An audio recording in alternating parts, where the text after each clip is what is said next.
He walks toward Adi Shankara at the riverbank, each step heavy, not from injury, but from the weight of absence. The morning light touches the water softly, indifferent to his shattering. He limps forward, though his legs are whole. His son died 3 days ago. The funeral rites are complete. But worse than the grief tearing through his chest is the question that won't leave him. Why did I spend 20 years building a life, achieving everything, only to have it all mean nothing the moment he was gone? He bows before Adi Shankara, and his voice breaks. Master, I had success. I had security. I had a future I could see clearly. I thought these things would protect me, would make me safe. But they couldn't save my son, and now I realize I don't even know who I am without them. The grief I can bear. But this is different. Everything I believed defined me has dissolved. Shankara does not dismiss the question. He sees the seeker's confusion, the gap between teaching and lived experience. He gestures for the seeker to sit beside him. The river flows quietly. Birds call from distant trees. The teaching begins. Shankara's first response comes gently. The pain you feel is not false. The body experiences it. The mind registers it. This is the nature of the body-mind complex. The seeker listens, surprised by the validation. Pain is a signal, a message from the impermanent structure you inhabit, like fever, like hunger, like the burn of fire on skin. The body speaks through sensation. Shankara picks up a coiled rope lying nearby. He places it between them. In dim light, you see a rope and mistake it for a snake. The fear is real. Your heart races. You recoil. Sweat forms on your skin. But the snake was never there. The seeker nods slowly. The body is like the rope. Pain is the sensation registered by nerves, blood, tissue, real at that level. But you are not the body. You mistake the rope for the snake.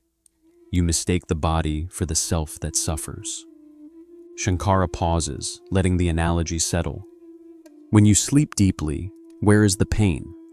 When you dream, the body lies still on the mat, yet in the dream you may feel wounds that do not exist on your skin.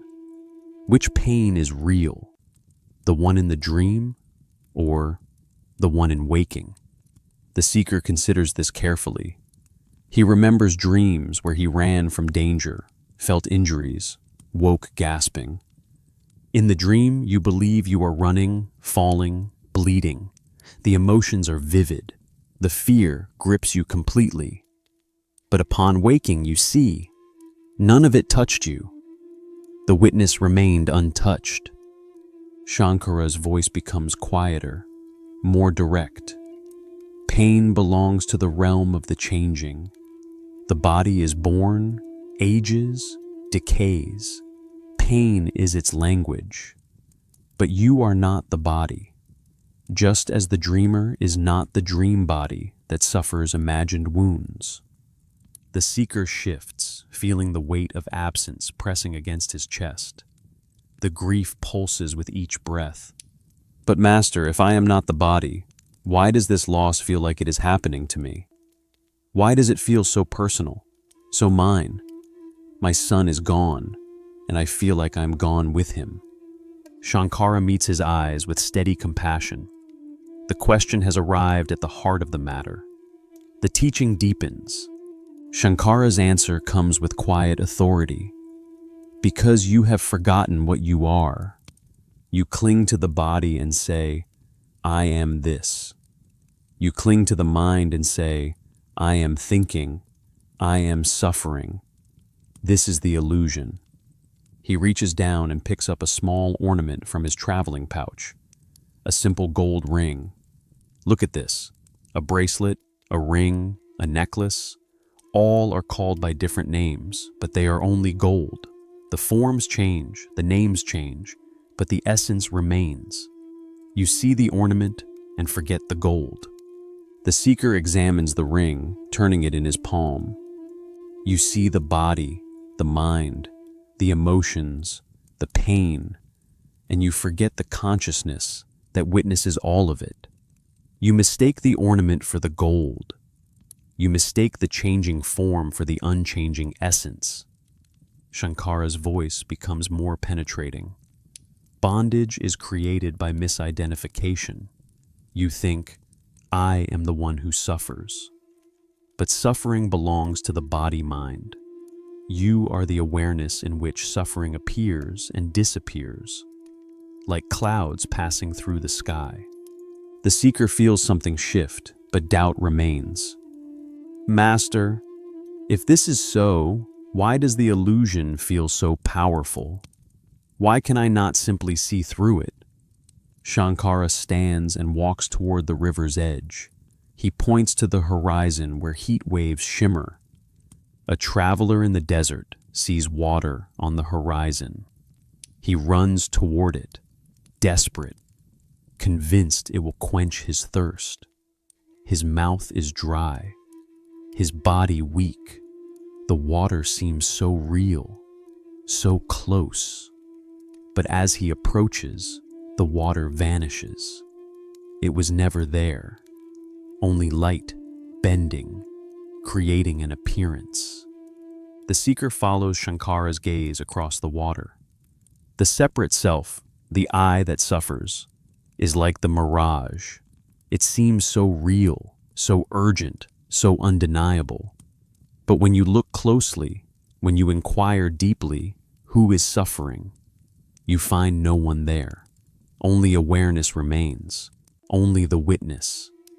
Shankara turns back to face the seeker directly. Right now, as you sit here with your pain, can you observe it? Can you watch the sensation without becoming it? Can you notice the throbbing, the heat, the discomfort, and remain separate from it? The seeker closes his eyes. He brings attention to the thorn in his foot. The pain is there, sharp, insistent. But something else is there too. Something watching the pain. Something untouched by it. For a moment, the grip loosens. The grief is still present in the mind, but a space opens, a gap between the loss and the sense of I am destroyed. His eyes open. Something has shifted. I can see it. For a moment, I could see the grief without being consumed by it. But then the identification returned. The thought came back. I am the father who lost his son. I am the one whose life is over. Shankara nods with understanding. This is the beginning. You see the rope, not the snake. You see the dream, not the dreamer lost in it. You see the mirage, not the water you thought would save you. This seeing is knowledge. This knowledge dissolves the false identification. The seeker's voice becomes urgent.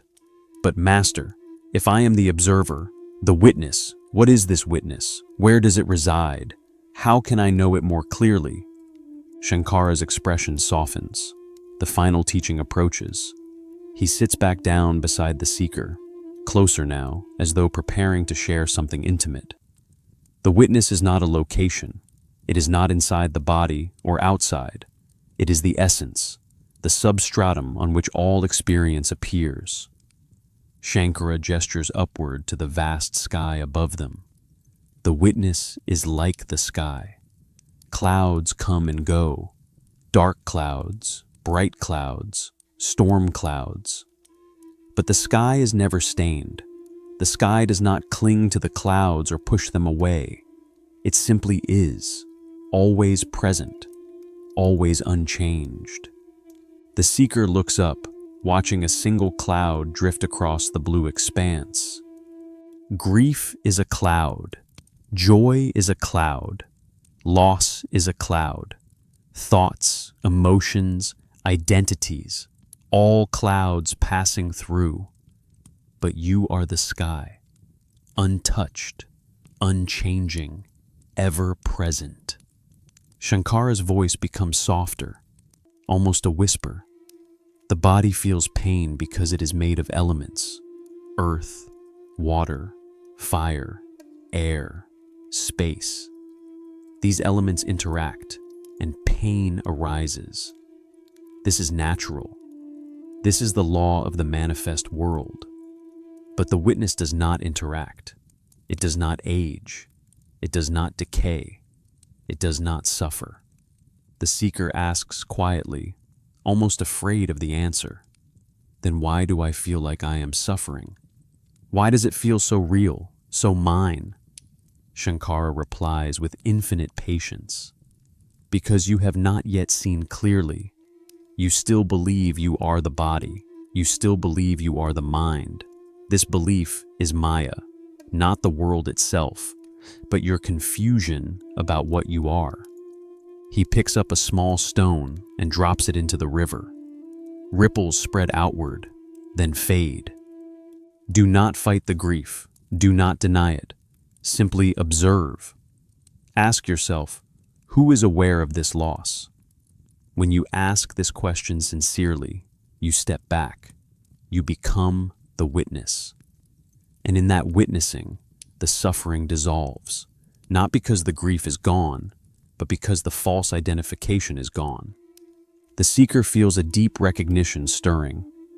The grief is still present in his heart, but the desperate clinging, the anguished, "I am nothing without him," begins to fade like morning mist. Shankara speaks his final words for this teaching. Freedom is not the absence of grief. Freedom is the absence of the false self that claims the loss as mine, that says, "I am destroyed by this." When you see this clearly, Maya loses its grip. You remain as you are, unborn, undying, untouched by any changing condition. The seeker bows slowly, not because the answer is complete, but because the question itself has begun to dissolve into understanding. Shankara's final instruction settles over them like stillness itself. Live in the world. The heart will feel grief. The mind will have thoughts. But do not forget what you are. You are not the father. You are not the achiever. You are not the one who lost. You are the awareness in which all of this appears. The seeker understands now. Maya is not a lie. It is misperception. Grief is real to the mind, but the self that witnesses remains untouched. Shankara's parting words echo across the water. When you see the rope clearly, the snake never frightens you again.